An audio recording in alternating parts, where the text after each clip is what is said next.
So we've been spending some time working through the budget, working through the income that we're going to be generating in retirement. It looks like we're going to have pretty much financial freedom.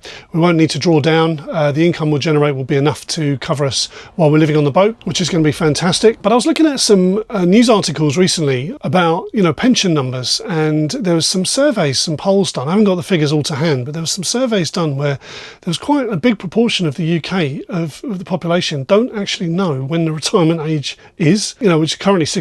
Obviously it's changing to 67 in the next couple of years. But apparently a lot of people don't actually know that. And some people thought it was later, some people thought it was earlier. Some people thought it was 60, some people thought it was 64. There's going to be some shock for a lot of people. And then I was looking into some stats, about how many people have, sufficient savings and sufficient money for retirement. And it was quite interesting because there was a journalist who's 45 years old, and he was saying, because he's been self-employed, and this was a Sky journalist, I believe, and he said he's 45 and he's barely got anything saved. He's got about 27 grand saved. Hasn't got a pension, so he obviously hasn't got a SIP from the way he was talking. And I just wondered how many, apparently there's like 3 million self-employed people, and a big proportion of them, 3 million in the country, a big proportion of them don't actually 3 million self-employed. It's got to be more than that, surely. But apparently a big proportion of self-employed people won't have enough to retire on. They haven't put enough away, and then that's why they're thinking about mandating it for even self-employed people, mandating that they put away into a pension, because they're just not going to have sufficient to retire. I kind of think, well, if we had a very, very cheap way of living, then two pensions between us, if they're nearly a grand a month, aren't they, at the moment, 900 and something a month, that's sort of 1,800 to 2,000 a month coming in.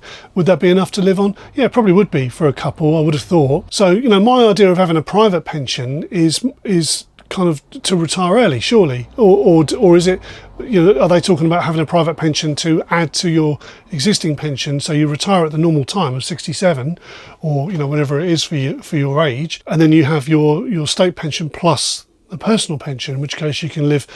Well, we'd be living in absolute luxury if we had both, which we will be in 7 years plus time. So we've been living in our property for nearly 20 years, and it's been cosy. The kids have grown up here. It's the longest any of us have stayed in any one property, after moving around as we're growing up and renting different places and stuff. So all nice and cosy. However, there's been a cliff edge that's been accelerating towards us, in the fact that we haven't cleared our mortgage, and we need to clear our mortgage within the next 7 years. But I found that I had a decent pension of, enough to pay off the mortgage if I wanted to over the next 7 years, but that would then leave me with nothing. It would leave us with no mortgage payment. We'd have a house that still needs a bit of work on, still needs updating, and still generates cost each month, but we'd have no pension, so we'd have to carry on working basically until state pension age, which is not really what we want to do. Therefore, we decided to sell the property, which is what we're going to do next year, add that to my personal pension, and try and retire, or essentially use that money to be financially independent, financially free,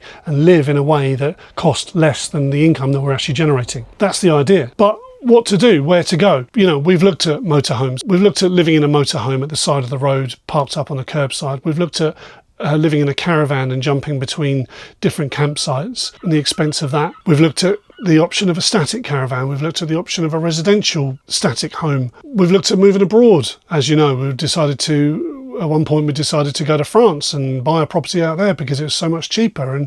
But it ended up that there was going to be so much red tape pulling us away from things that we've got set up in the UK, personal contact, various clubs, that kind of thing, and interests that we needed to we didn't want to be pulled away from the UK. So, France had to go out the window. Now, the original plan was to stay on a boat, and that was because I had my boat moored up, all very nice, and we weren't going to live on it. We were just going to get a bigger one and maybe live on that. But when we looked at all the costs, we thought, oh my God, this is going to be so expensive. So we came full circle. We've decided to live on a boat now. So we're going to sell the house and live on the boat, as you all know from previous videos. But there's still some major hurdles that we've got to get through. First of all, we want to buy a boat that's local because we want to just be able to travel down the river. We don't want to have to drive it all the way around the coast or get it trailered in, because that'll cost a fortune. Then we've got to get the house ready for sale. We've got so much stuff. When you've been in a house for 20 years and brought a lot of stuff in with you when you moved in as well, and accrued stuff over those years, the house is so full of stuff. We've got to get rid of all of that.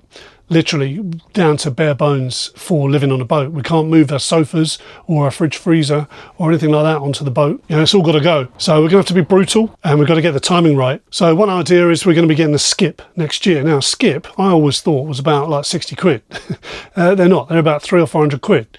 They're quite a lot of money. Now, we can't afford that up front right now. I mean, we probably could if we really saved for it, but that's not really a priority. Paying the bills is a priority right now at the moment. So when I can get access to my pension and when I can take my 25% lump sum, then we'll have money in the bank that we can do things like that. So we can get a skip, we can get someone to come in and do some house clearance, we can get someone to come in and do the garden, literally pull down the shed and take everything away at the same time. So we might have to pay people to do that. And if our grass seed that we've just laid doesn't grow, we might have to get the garden turfed, which might cost a little bit of money as well. And I've accounted for all of this, but we can't do it until I get access to my pension, which is in March next year. So then what we'll do is once we've done all of that, we'll be getting the house on the market as soon as possible. I've already told you that we are concerned about the house prices and the houses selling in the area. There are houses selling in the area. We know that because there's plenty of for sold signs around our neighbourhood.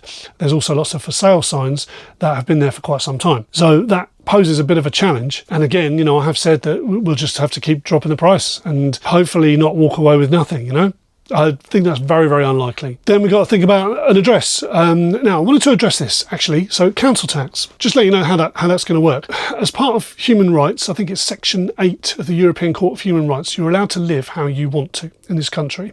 Not that it seems that way, and there are a lot of restrictions in how you do that, but you are allowed to live a nomadic lifestyle of no fixed abode, and you don't have to pay council tax if you are of no fixed abode. And that's what we're going to be. We're going to be in no fixed abode. So things like GPs and dental surgeries and stuff like that, you can literally just tell them you are of no fixed abode, and the GP will use the GP address as your main residential address, and then you can have a forwarding address for any sort of correspondence and that kind of stuff. Luckily, where we're going to be mooring, they don't require proof of council tax, unlike some static caravans where you have a caravan like in a holiday park. They require every year for you to evidence you're paying your council tax on a main residence. We won't be able to do that. So what we're going to be doing is, rather than using a family address, I think in this case, because you don't, for dental, you don't need to worry about being local. GPs, they will have your address at the GP. Things like insurances and life covers and other bits and pieces like that, you can do with a business provided address, which will be just like a residential address, but they deal with all your correspondence. So, and again, because you're not living there and no one can prove that you're living there, there's no council tax to pay. Provided you're meeting the requirements of the leisure mooring, which we will be, because we're not going to be there 24/7, we will be able to provide them with a separate address. We won't be using them for a correspondence address, so they're happy with that. We've already had all of that agreed. We're also going to be travelling around the country and possibly abroad as well, so we're not going to be there probably for half of the year anyway. And again, we'll be travelling around. We won't be living in a different property where we'd have to pay council tax. So that's how people don't pay council tax, and it's perfectly legit. It's not illegal not to pay council tax in this country. I even know some people who just don't pay council tax anyway because of common law and stuff like that, but that's a whole different rabbit hole to go down. So do we want to live on a boat for into our 80s? No, probably not. Absolutely, probably not. So what we've done is our income that we'll be generating from our investments, coupled with my wife's existing personal pension of 400 quid a month, will pay for all of our bills. We'll have money in the bank for emergencies and boat maintenance, other stuff like that. And then in 7 years' time, when my wife gets her pension, which will be probably £1,000 a month by then, that changes everything. We'll still have a lot of money still in the bank, which we won't have drawn down. We'll have a lot of extra income. So if we choose to, and so I'll be 57 by then, my wife will be 67. No, that's not right. I'll be 62 by then, my wife will be 67. If we choose to at that stage, we can then sell the boat and go and rent in the UK, no problem at all. Or even buy a very small place, do it through auction, because we'd be a cash buyer. Just gives us loads of options. The main point is this: yes, there'll be challenges living on a boat. Of course there will. Of course it will be different to living in a house and flopping on the sofa in front of the TV and things like that. We'll still have somewhere we can sit and watch TV on a boat. It'll just be different. Yes, it'll be colder. Yes, we'll have to figure out ways of heating the place properly using diesel heaters and electric oil radiators and things like that. Yes, it'll be awkward getting on and off the boat, especially as we get get older. Yes, there'll be all these challenges, but the key thing is we'll be financially independent. Now, financial independence to me is having your bills and all your outgoings covered with your income coming in, regardless of whether you're working or not. If there happens to be income from YouTube, or if there happens to be income from my wife's writing, where she is a writer, she's got loads of stuff that she's about to stick on to Kindle, there may be income from there, but at the moment we've budgeted and we've worked it out that regardless of all of that, we'll have the income to cover all of our outgoings, which means we'll be financially independent, which would be fantastic.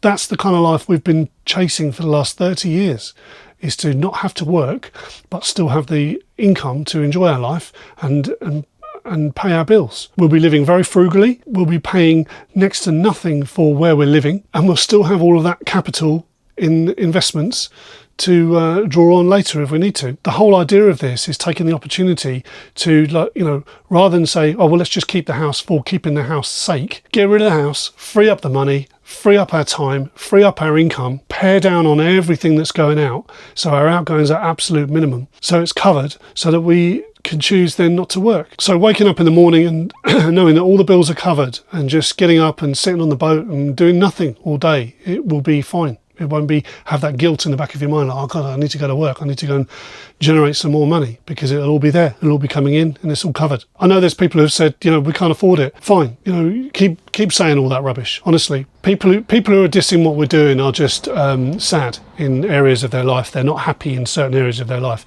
Unhappy people knock people who are trying to do something out of the ordinary, and that's always been the case, always will be the case. There's just it's just the way it is. Unhappy people get a kick from putting other people down. All I say is that if you're watching and you want to do something different and you want to change some things in your life, then go and do it. Go and change it. Don't worry about what people say. Don't care about what people think, even if it's masked as good advice, tips and everything else. As I get a lot of comments, people saying, oh yeah, don't dismiss the trolls because they're giving you good advice. No, they're not.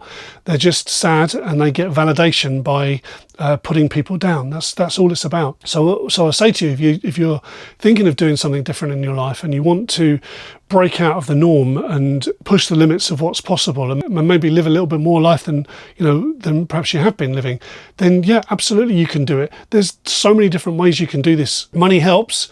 We're limited on our money. I get people saying, oh, I've got 800,000 and I don't know if I can retire. It's like, well, God, that's your problem. Man, if I had 800 grand, I'd be absolutely living a life of Riley, because I know how to live really frugally. And when anyone tries to do anything different, you'll always get people who will try and drag you down. And I've experienced that a lot with this channel. It's very, very interesting. But despite all of that, we've come full circle. We've got our budget sorted out. We know what we're doing. We know what we can and can't afford.